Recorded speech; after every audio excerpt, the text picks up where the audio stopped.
వర్ధిల్లాలి ప్రజా పోరాటాలు.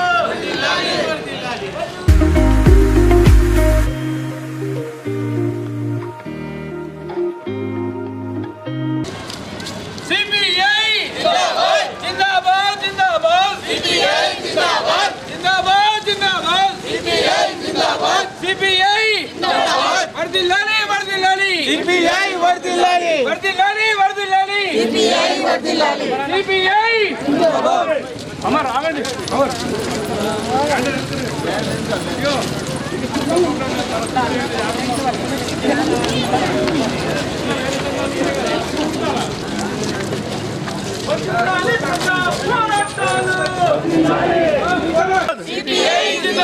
జయప్రదం చేద్దాం సిపిఐ పార్టీ 100 సంవత్సరాల వార్షికోత్సవాలను. జిందాబాద్ జిందాబాద్.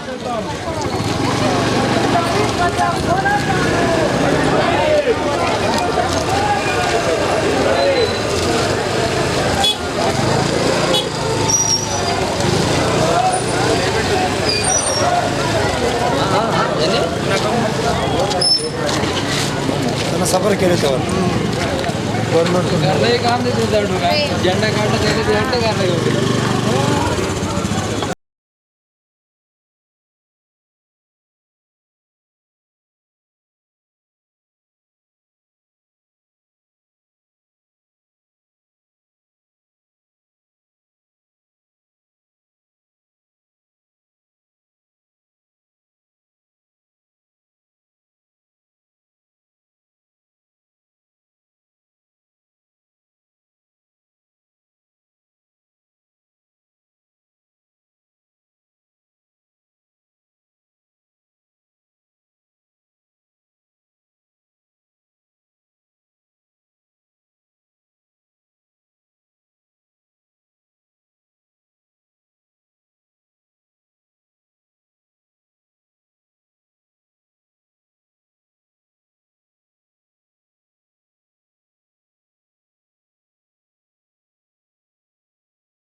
భారత కమ్యూనిస్ట్ పార్టీ వర్ధిల్లాలి. భారత కమ్యూనిస్ట్ పార్టీ వర్ధిల్లాలి. భారత కమ్యూనిస్ట్ పార్టీ వర్ధిల్లాలి. భారత communist party. CPI CPI CPI ఆవాజ్ దో ఆవాజ్ దో ఆవాజ్ దో. వర్ధిల్లాలి కమ్యూనిస్ట్ పార్టీ వర్ధిల్లాలి కమ్యూనిస్ట్ పార్టీ వర్ధిల్లాలి.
మనం రెగ్యులర్గా యాక్టివిటీస్ చేయటం అనేది జరగదు.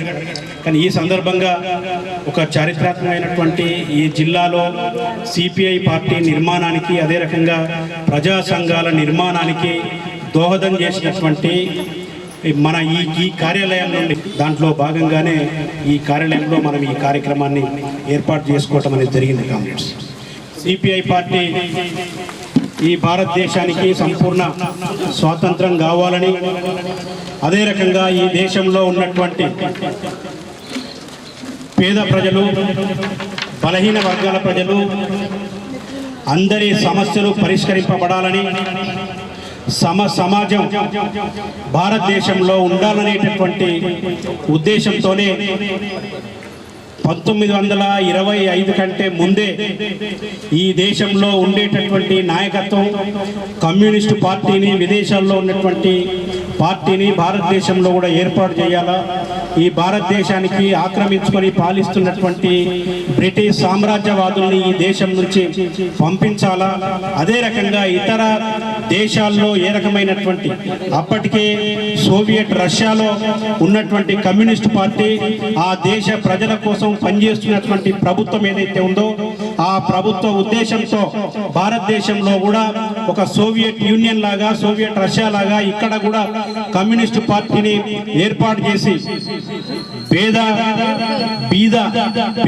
అనేటటువంటి తేడాలు లేకుండా, ఉన్నోళ్ళు పేదోళ్ళు అనేటటువంటి తేడాలు లేకుండా ఒక సమాజ వ్యవస్థ భారతదేశంలో ఏర్పాటు చేయటం కోసం కమ్యూనిస్టు పార్టీని 1925 ఆగస్టు 26వ తేదీన ఏర్పడి కాన్పూర్లో మొట్టమొదటి సమావేశం కాన్పూర్లో జరిగింది.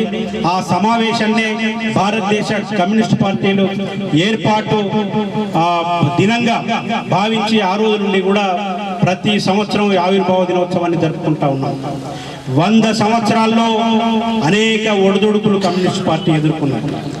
కమ్యూనిస్టు పార్టీ ప్రారంభమే కుట్ర కేసులతో ప్రారంభమైంది. కాన్పూర్లో 1926లో కమ్యూనిస్టు 25లో ఏర్పాటైనప్పుడు ఆ రోజే అప్పటి బ్రిటిష్ ప్రభుత్వం కుట్ర కేసు, ఆ రోజు మీటింగ్లో ఎంతమంది అయితే ఉన్నారో ఆ కూర్చున్నటువంటి నాయకత్వం అందరి మీద కూడా కుట్ర కేసు ఏర్పాటు చేయడం జరిగింది. ఆ రకంగా కాన్పూర్ కుట్ర కేసు, మీరట్లో సమావేశం ఏర్పాటు చేసుకున్న సందర్భంలో మీరట్లో కుట్ర కేసు, పశ్చిమ బెంగాల్లో ఈ తంబాకు తెంపేటటువంటి కార్మికుల హక్కుల కోసం పోరాటం చేస్తున్నటువంటి సందర్భంలో అక్కడ పనిచేస్తున్నటువంటి నాయకత్వం మీద కుట్ర కేసులు, ఈ రకంగా ప్రతి సందర్భంలో భారతదేశంలో ఏ రకంగానైనా సరే కమ్యూనిస్టు పార్టీని రాకుండా చేయాలని ఆ రోజు బ్రిటిష్ సామ్రాజ్యవాదులు అనుకొని ప్రతి సందర్భంలో కుట్ర కేసులు ఏర్పాటు చేసి ఆ మీటింగుల్లో ఉండేటటువంటి నాయకత్వాన్ని కానీ ప్రజల్ని జైళ్ళకు పంపడం అనేది ఆనాటి కూడా జరుగుతూ ఉన్నది. ఇన్ని కుట్ర కేసులను ఎదుర్కొని ఇవాళ ఈ భారతదేశంలో అనేక రాజకీయ పార్టీలు పుట్టడం అనేది జరిగింది. మనం చూస్తున్నాం, మనం చిన్నప్పటి నుండి చూస్తూ ఉన్నాం. మన తాతలు, మన తండ్రులు, మన ముత్తాతల నుంచి మనం అనేక మాటల్ని వాళ్ళ మాటల్లో అనేక పార్టీలకు సంబంధించినటువంటి పేర్లను మనం వినడం జరిగింది. ఎన్నో పార్టీలు వచ్చినాయి పోయినాయి, కానీ ఒక కమ్యూనిస్టు పార్టీ మాత్రం ఇవాళ 100 సంవత్సరాలైనా నిలదొక్కున్నది. అదే కమ్యూనిస్టు పార్టీకి ఉన్నటువంటి చరిత్ర. దీన్ని అందరూ కూడా గ్రహించుకోవాల్సినటువంటి అవసరం ఉన్నది. కమ్యూనిస్టు పార్టీ ఆనాటి నుండి కూడా పేద ప్రజల సంక్షేమం కోసం, ఈ జాతి సంక్షేమం కోసం, ఈ దేశంలో ఉన్నటువంటి అట్టడుగు వర్గాల సంక్షేమం కోసం ఆనాటి నుండి కూడా పోరాటం చేస్తూ వస్తా ఉన్నది. ప్రత్యక్షంగా సిపిఐ పార్టీ నాయకత్వాన స్వతంత్ర పోరాటంలో మనం లేకపోయి ఉండొచ్చు కాక, కానీ కమ్యూనిస్టు పార్టీ నాయకులు స్వతంత్ర పోరాటంలో అనేక మంది ఉన్నారు. కమ్యూనిస్టు పార్టీ ఏర్పాటు అయిన తర్వాతనే అప్పటికే స్వాతంత్ర పోరాటం జరుగుతున్న భారతదేశానికి సంపూర్ణ స్వాతంత్రం కావాలనేటటువంటి నినాదం లేనటువంటి సందర్భంలో సంపూర్ణ స్వాతంత్రం కావాలని నినాదం ఇచ్చినటువంటి మొట్టమొదటి పార్టీ సిపిఐ పార్టీ. దీన్ని మనం అందరం కూడా గుర్తుపెట్టుకోవాల్సినటువంటి అవసరం ఉన్నది. ఇవాళ ఆనాటి నుండి కూడా మనం పోరాటం చేస్తూ ఉన్నాం. అనేక హక్కుల్ని మనం సాధించుకున్నాం. ఇవాళ ఈ దేశంలో కార్మికులు ఎదుర్కొంటున్నటువంటి ప్రతి సమస్యను, ప్రతి హక్కును, ప్రతి చట్టాన్ని ఈ దేశంలో కమ్యూనిస్టు పార్టీ నాయకత్వాన్ని మాత్రమే మనం సాధించుకోవటం జరిగింది. ఎవరు కూడా మన దగ్గరికి వచ్చి హక్కుల్ని, చట్టాలను ఇచ్చినటువంటి పరిస్థితి లేదు. ఇది మనందరికీ కూడా తెలుసు. నిత్యం పోరాటం చేస్తూ ఉంటాం, నిత్యం పనిచేస్తూ ఉంటాం, నిత్యం ఆందోళన చేస్తూ ఉంటాం. సమస్యల పరిష్కారం కోసం మనం పోరాటం చేస్తున్నాం. కాబట్టి ఏ ప్రభుత్వం అధికారంలో ఉన్నా ఇవాళ మన హక్కుల్ని హరించకుండా హక్కుల్ని కాపాడుకోవడంతో పాటు కొత్త చట్టాల్ని, అనేక చట్టాల్ని మనం ఈ దేశంలో సాధించుకోవటం అనేది జరిగింది. మరి ఈ నేపథ్యంలో 100 సంవత్సరాల కమ్యూనిస్టు పార్టీ ఆవిర్భావ దినోత్సవాన్ని ఇవాళ మనం ప్రారంభించుకుంటున్నాం. ఈ రోజుకు 100 సంవత్సరంలోకి అడుగు పెడతా ఉన్నాం. నెక్స్ట్ ముగింపు ఖమ్మంలో ఇవాళ ప్రారంభ బహిరంగ సభ రేపు 30వ తేదీ నల్గొండలో జరుగుతూ ఉన్నది. అదే రకంగా ముగింపు బహిరంగ సభ వచ్చే సంవత్సరం జనవరి 26వ తేదీ ఖమ్మంలో లక్షలాది మంది ప్రజలతోనే, కార్మికులతో లక్షలాది మందితోనే ఖమ్మంలో జరుపుకుంటా ఉన్నాం. ఈ సంవత్సరం అంతా కూడా, సంవత్సరం పాటు ఈ 100 సంవత్సరాల ఆవిర్భావ దినోత్సవ ఉత్సవాల్ని మనం జరుపుకోవటం అనేది జరుగుతూ ఉంటుంది. మరి ఈనాటి ఈ ప్రారంభ సభకి, ర్యాలీకి వచ్చినటువంటి నగర నాయకులందరికీ, నగరంలో ఉన్నటువంటి సిపిఐ పార్టీ కార్యకర్తలందరికీ కూడా స్వాగతం, సుస్వాగతం తెలియజేస్తూ మరి ఈ సమావేశాన్ని ఒక ఉత్సాహవంతమైనటువంటి వాతావరణంలో నిర్వహించుకోవడానికి, జరపడానికి మీరందరూ కూడా కృషి చేసినందుకు మీ అందరికీ కూడా ధన్యవాదాలు తెలియజేస్తూ, మరి ఇప్పుడు మనం మాట్లాడుకునే ముందు మన పార్టీలో ఇవాళ దాదాపు 30-40 సంవత్సరాలుగా, దాదాపు 50 సంవత్సరాలుగా పనిచేస్తున్నటువంటి సీనియర్ నాయకుల్ని ఈ సందర్భంగా మనం సత్కరించుకోవాల్సినటువంటి అవసరం ఉంది. కాబట్టి వాళ్ళను మనం సత్కరించుకోవాల్సిందిగా కోరుతూ, ముందుగా మన నాయకులు, సీనియర్ నాయకులు, దాదాపు ఆయన కుటుంబం అంతా కమ్యూనిస్ట్ పార్టీ, వరంగల్లో, అదే రకంగా నిజామాబాద్ వచ్చిన తర్వాత మొట్టమొదటి అంటే కమ్యూనిస్టు పార్టీ నిజామాబాద్ నిర్మాతల్లో ఒకరైనటువంటి మంద వెంకటేశ్వర్లు గారు, ఆయన ఒక సీనియర్ నాయకులు, కళ్ళు కనబడవు కానీ కమ్యూనిస్టు పార్టీ ప్రోగ్రాం ఉన్నది, కార్యక్రమం ఉన్నది అని అంటే అందరికంటే ముందు, మనందరికంటే ముందు ఆయన రెడీ అయి ముందు పార్టీ ఆఫీస్కి వచ్చి కూర్చొని అక్కడ ఏ పిలిపిచ్చినా, ఇవాళ ఆయన వర్ణిలో ఉంటా ఉన్నాడు. వర్ణిలో చిన్న షాప్, బట్టల షాప్ పెట్టుకుని వర్ణిలో ఉంటా ఉన్నాడు. ఆయన కళ్ళు కనబడకుండా, ఆరోగ్యం సహకరించకపోయినా పార్టీ ఏదైనా పిలిపిస్తే ఖచ్చితంగా వర్ణిలో అక్కడ ఉండేటటువంటి మన కార్యకర్తల్ని తీసుకొని అధికారుల దగ్గరికి పోవటం దగ్గర నుండి ఏ కార్యక్రమం అయినా సక్సెస్ చేస్తూ, అంటే ఎంత కమిట్మెంట్ ఆ నాయకుడికి, ఆ సీనియర్ నాయకుడికి ఎంత కమిట్మెంట్ ఉన్నదో ఇవాళ మనం ఆయన నాయకత్వాన్ని, ఆయన కమిట్మెంట్ను మనం అందరం కూడా ఆదర్శంగా తీసుకోవాలని చెప్పేసి తెలియజేస్తూ మరి ఆయనకి సన్మానించాల్సిందిగా కోరుతాం.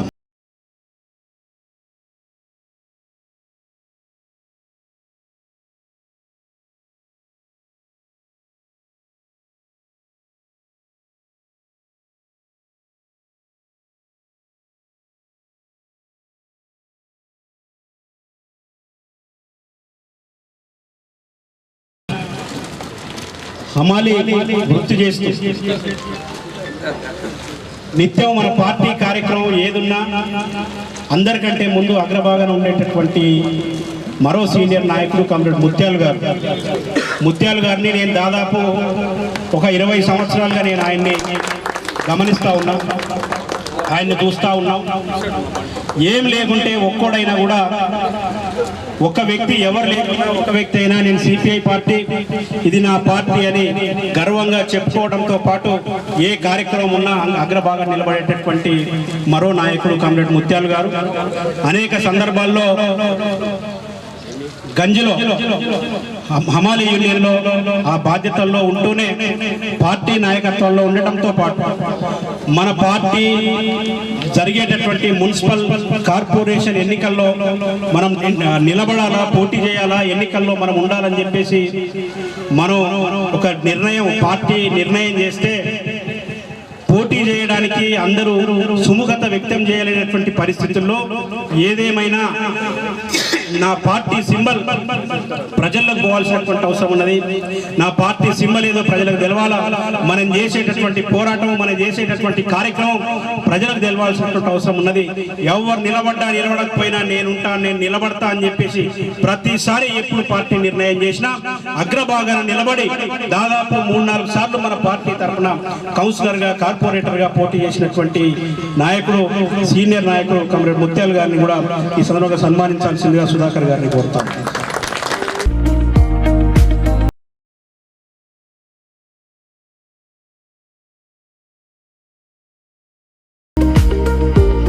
ఈ రోజు కూడా వ్యవసాయ కార్మిక సంఘం బాధ్యతలు తీసుకొని ఈ దేశంలో, రాష్ట్రంలో, జిల్లాలో వ్యవసాయ కార్మికులు ఎదుర్కొంటున్నటువంటి సమస్యలపైన నిరంతరం పనిచేసేటటువంటి, పోరాడేటటువంటి నాయకుడు కామ్రేడ్ బొంబాయి గంగారాం గారిని కూడా సన్మానించాల్సిందిగా కోరుతా ఉన్నాను.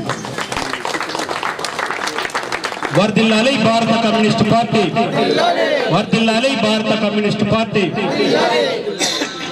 అవసరం తెలియజేస్తూ, మరి ఈ 100 సంవత్సరాల సందర్భంగా మన ఈ కార్యక్రమానికి ముఖ్య అతిథిగా విచ్చేసినటువంటి సిపిఐ పార్టీ జిల్లా కార్యదర్శి కామ్రేడ్ సుధాకర్ గారిని మాట్లాడాల్సిందిగా కోరుతాం.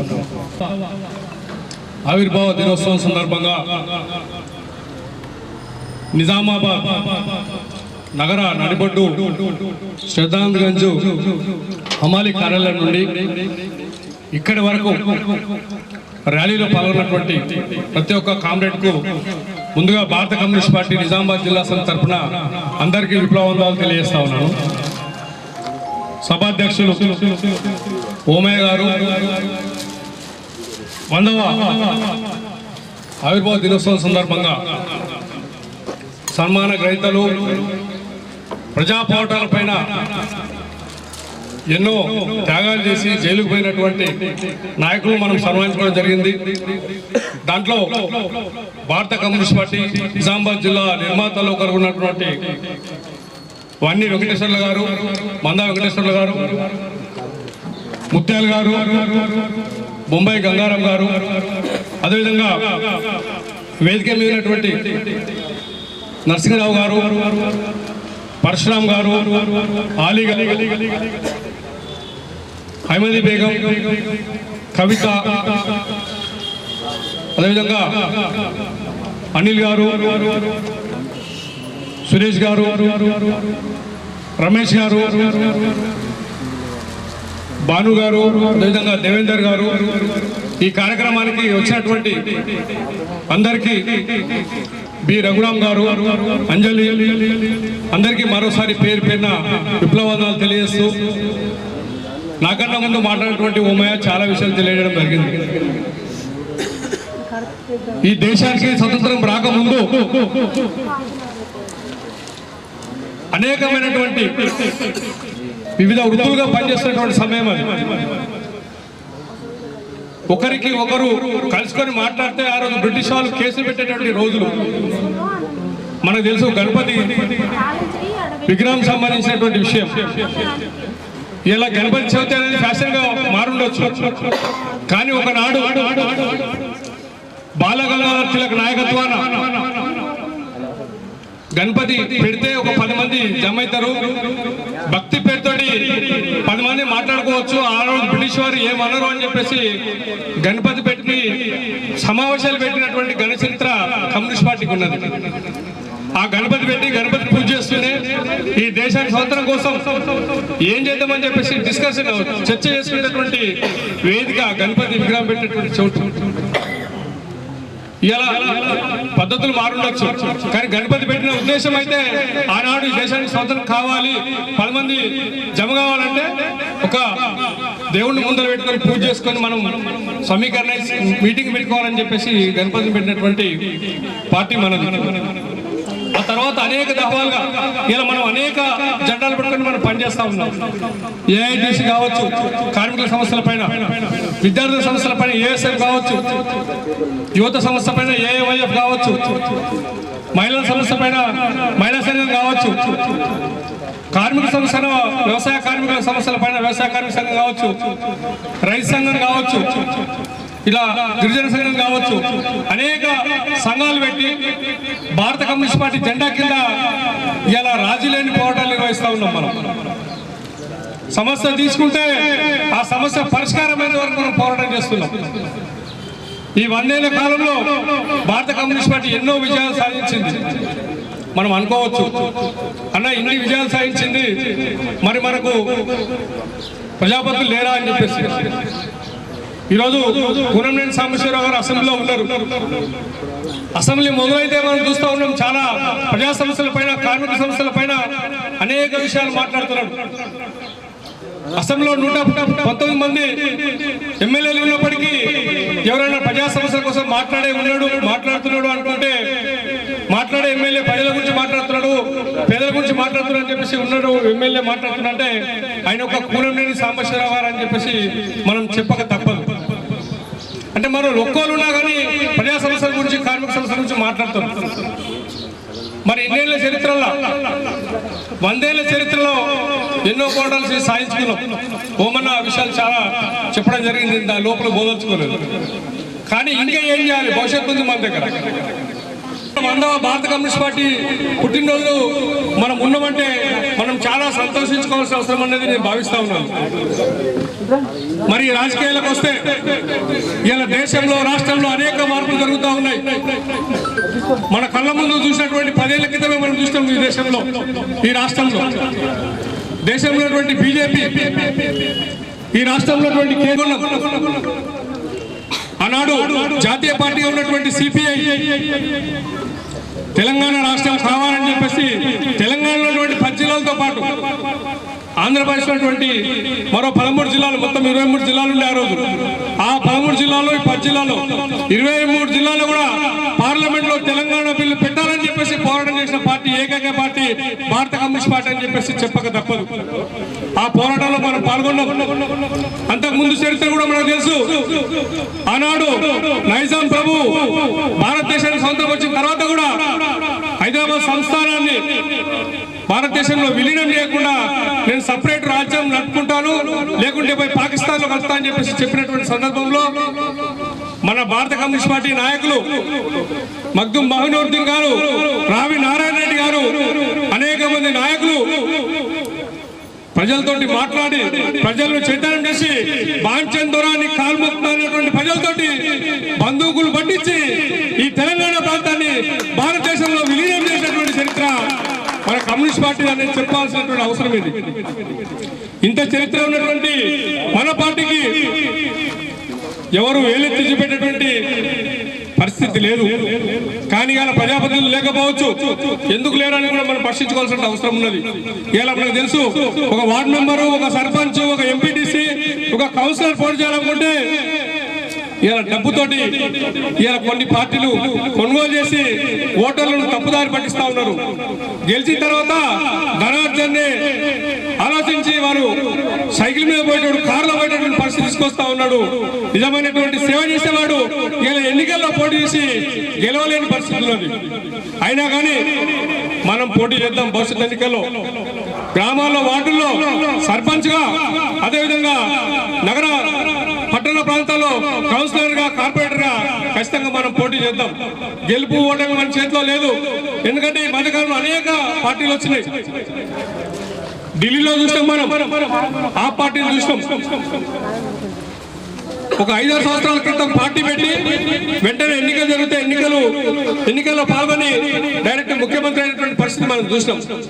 ఎప్పుడు ప్రజల ఓటు ప్రజల నాడి ఏ విధంగా ఉంటుందో తెలియదు కాబట్టి భవిష్యత్ ఎన్నికల్లో మనం అందరం ఏ అవకాశం ఉంటే ఆ అవకాశంలో పోటీ చేయాలని చెప్పేసి భారత కమ్యూనిస్ట్ పార్టీగా మీకు తెలియపరుస్తా ఉన్నాం. 2 లక్షలు రుణమాఫీ చేస్తా అని చెప్పిండు, చేసేడు. అయినా ఈ రాష్ట్రంలో యువత 10 ఏళ్ల కాలంలో కేసీఆర్ హయాంలో ఏ ఒక్క ఉద్యోగాలు ఇవ్వకపోయినప్పటికీ ఈ ముఖ్యమంత్రి వచ్చిన తర్వాత సుమారు 60,000 ఉద్యోగాలు ఇవ్వడం జరిగింది. అయినా సరిపోతుందా? ఇలా కార్మికులు రెక్కాడితే కానీ డొక్కాడినటువంటి కార్మికులు కష్టార్జితం అంతా కూడా ఇలా యజమానులు దోచుకుంటా ఉన్నారు, ప్రభుత్వం దోచుకుంటా ఉన్నది. కాబట్టి కార్మికులకు రావాల్సినటువంటి వాళ్లకు ఈ ప్రభుత్వాలు నిర్ణయం చేసినటువంటి జీవోల ప్రకారం జీతాలు పెంచాల్సినటువంటి అవసరం ఉందని చెప్పేసి సిపిఐ పార్టీగా భావిస్తా ఉన్నాను. దీంతో పాటు విద్యార్థులు వాళ్ళకు ఫీజు రియంబర్స్మెంట్ రాక కళాశాలలో క్లాసులు కూడా చక్కగా జరిగేటటువంటి పరిస్థితి లేదు. కాబట్టి వాళ్ళకు రావాల్సినటువంటి స్కాలర్షిప్లను వెంటనే విడుదల చేయాలని చెప్పేసి సిపిఐ పార్టీగా మరోసారి ఈ ప్రభుత్వానికి తెలియజేస్తూ, ఇలా దేశంలో అధికారంలో ఉన్నటువంటి పార్టీ మోడీ పార్టీ మనకు తెలుసు. ఎన్నికలకు ముందు ఏం చెప్పిండు మోడీ? ఈ రాష్ట్రంలో 400 ఎంపీ సీట్లు వస్తాయని చెప్పేసి చెప్పిండు, గట్టిగా చెప్పిండు, గంట పదంగా. భారతదేశంలో కాదు, ప్రపంచంలో ఏ దేశంలో పోయినా అదే మాట చెప్పిండు. కానీ ఎన్ని వచ్చినాయి? 200 చిల్లర వచ్చినాయి. మన పక్క రాష్ట్రం ఆంధ్రప్రదేశ్ ఉన్నటువంటి పవన్ పార్టీ కావచ్చు, చంద్రబాబు నాయుడు పార్టీ కావచ్చు, వాళ్ళు సపోర్ట్ చేయకుంటే ఇలా ప్రధానమంత్రి మోడీ ఉండే పరిస్థితి లేదు. ఎందుకు లేదు? ఇలా భారతదేశంలో ఉన్నటువంటి ఓటర్లు కూడా తిరగబడ్డారు. కాకపోతే మనకు ఉన్నటువంటి ఓటు సిస్టమ్ ఏంది? ఒక్క ఓటుతో గెలిచినట్టే. కొన్ని ఓట్లు ఎక్కువ ఉన్నాయి కమ్యూనిస్ట్ పార్టీ, కాంగ్రెస్ కొన్ని ఓట్లు తక్కువ ఉన్నాయి కాబట్టి వాళ్ళకి ఎంపీ ఓట్లు బలపడ్డాయి. జగన్ కావచ్చు, మన నిరుద్యోగం ఉండదు, నిరక్షరాస్యత ఉండదు, పేదరికం ఉండదు. కమ్యూనిస్ట్ పార్టీ రాజ్యం వస్తే ఈ మూడింటి మీద అనేక సమస్యలు వచ్చిన, అనేకమైనటువంటి ఎదురుత ఉన్న ఇది పోరాటం భాగంగానే సిపిఐ ఒక విజ్ఞాన ప్రపంచాన్ని చూపిస్తుంది, చెప్తుంది. అది కొన్ని చోట్ల కనబడుతుంది కూడా. అయితే శ్రీలంకలో కూడా మన వామపక్షాల ప్రతినిధులు అక్కడ ప్రభుత్వం వచ్చింది. ఇంకా అన్ని చోట్ల కూడా కమ్యూనిస్ట్ పార్టీ అని అంటే విజ్ఞాన శాస్త్రానికి సంబంధించిన విషయాలే. లేకుంటే కమ్యూనిస్ట్ పార్టీకి ఎంత బలం ఉందనంటే ప్రతి దేశంలో మానవుడుగా ఆలోచించాలనుకున్న ప్రతి చోట మానవుడికి అవసరం ఏమిటి, అవసరం ఎందుకు తక్కువ పడుతుంది, మరి కొంతమంది విలాసంగా ఎట్లా జీవిస్తున్నారు, ఈ రెండింటి మధ్యలో ఉన్నటువంటి తేడాను చూపిస్తూ తేడాలు లేకుండా ఉండాలనే ఉద్దేశంతో కమ్యూనిస్ట్ పార్టీ అంతటా పోరాటం చేస్తుంది. జిల్లా కమ్యూనిస్ట్ పార్టీలో చాలా వరకు అసలు నిజంగా చెప్పాలంటే కమ్యూనిస్ట్ పార్టీ పేద పార్టీ. ఎన్నికల్లో పోటీ చేయడానికి మరి ధరావత్తు కట్టడానికి కూడా వెనుక ఉండే సందర్భంలో పాటు నాయకులు కట్టలేకపోతున్నారు. అందుగురించి తప్ప ఇతర పార్టీలలో ఉన్న వాళ్ళకంటే 100 రెట్లు కూడా మెరుగాయి. ఎందుకనంటే ఇవాళ కూలీని మానేసి పోరాటానికి వస్తారు, ఇవాళ కూలీని మానేసి మరి తర్వాత పోరాటం కంటే నాయకులను కలుసుకుంటాడు, విషయాలను చర్చిస్తాడు, సమావేశాలకు హాజరై వాళ్ళ యొక్క వాణి వినిపిస్తాడు. మరి ఎందు గురించి కమ్యూనిస్ట్ పార్టీ ఇంత శ్రేష్టంగా ఉందో ఎక్కడైనా ఎవరైనా వేరే పార్టీ వాళ్ళు విమర్శలు ఇవ్వండి, దానికి జవాబు చెప్పడానికి తయారు ఒక కమ్యూనిస్ట్ పార్టీ ఉంది, వేరే పార్టీలు లేవు. కాబట్టి కమ్యూనిస్ట్ పార్టీలో ఉన్నందుకు నేను గర్విస్తున్నాను. కమ్యూనిస్ట్ పార్టీ యొక్క ఆశయాలను నేను శిరసా వాయిస్తున్నాను.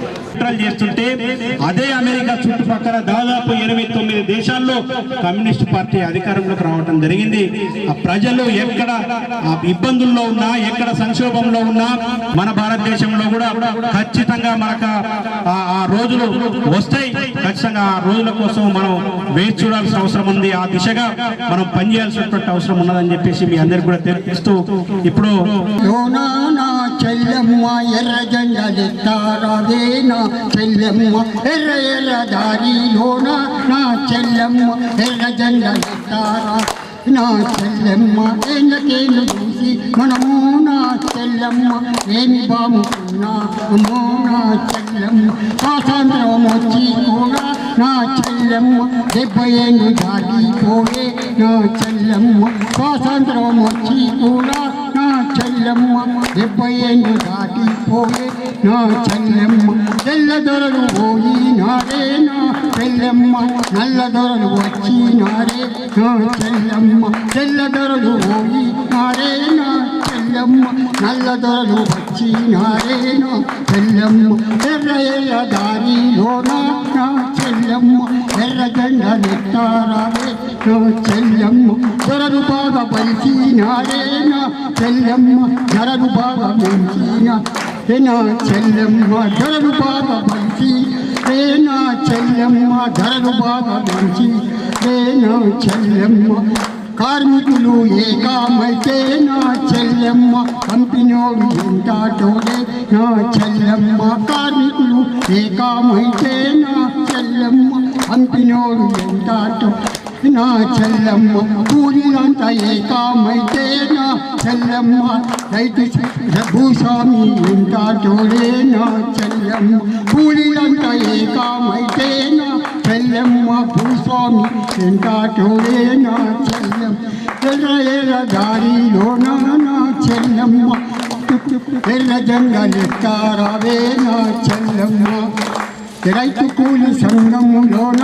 నా చెల్లెమ్మ ఎర్ర జెండ పట్టారావే నా చెల్లెమ్మ ఎర్ర జెండ పట్టి నువ్వు నా చెల్లెమ్మ ఉద్యమాన్ని నడపారావే నా చెల్లెమ్మ ఎర్ర ఎర్ర దారిలోన నా చెల్లెమ్మ ఎర్ర జెండలెత్తారావే నా చెల్లెమ్మ ఎర్ర జెండలెత్తారావే నా చెల్లెమ్మ. ఇప్పుడు కానీ మన జిల్లా నాయకులు కానీ సుధాకర్ అన్న కానీ ఓమయ్య కానీ యువత మన నాయకులు పిలిచినప్పుడు ఏ సభ ఉండని ఏ మీటింగ్ ఉండని విజయవంతం చేయాలని కోరుకుంటూ ఇప్పుడు ఈ ఆవిర్భావ దినోత్సవం 100 సంవత్సరాలు జరుపుకున్నందుకు చాలా సంతోషంగా ఉంది. ఈ అవకాశం ఇచ్చినందుకు మరి పెద్దలకు ధన్యవాదాలు. అలాగే కార్యదర్శులకు, అలాగే కార్మిక సంఘాల నేతలకు, మన 100 సంవత్సరాలు సిపిఐ భారత కమ్యూనిస్టు ఆవిర్భావ జరుపుకుంటున్న సందర్భంగా అందరికీ వచ్చినందుకు నా విప్లవాభి అభినందనలు తెలియజేస్తున్నాను.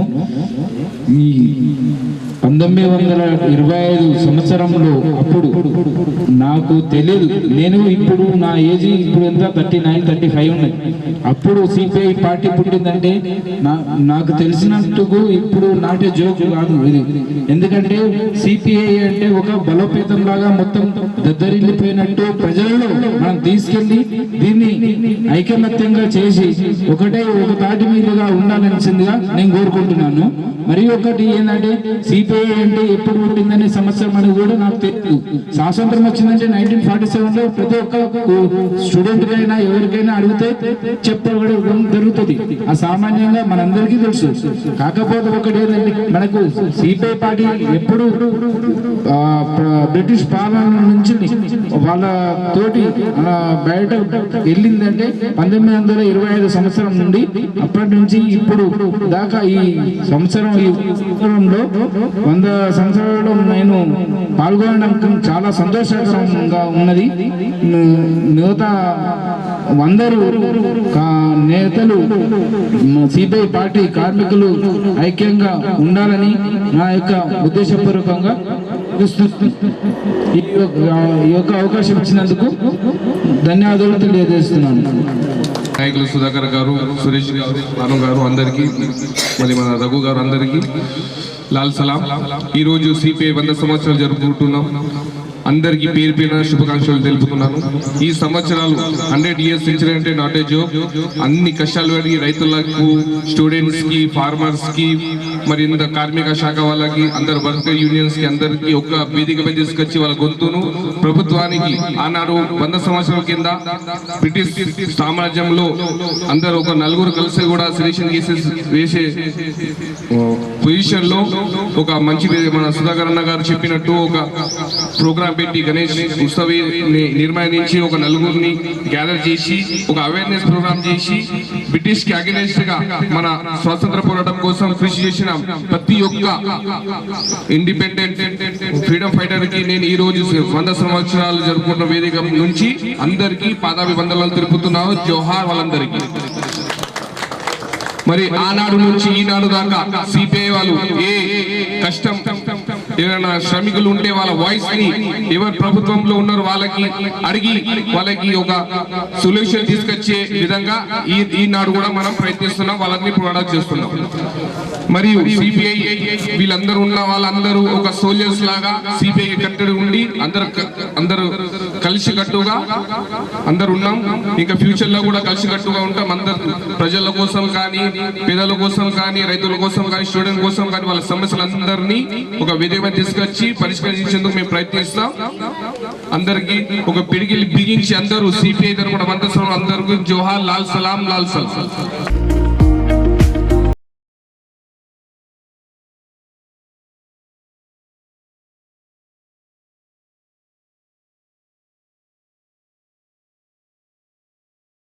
जिंदाबाद సిపిఐ జిందాబాద్ सीपीआई जिंदाबाद सीपीआई जिंदाबाद सीपीआई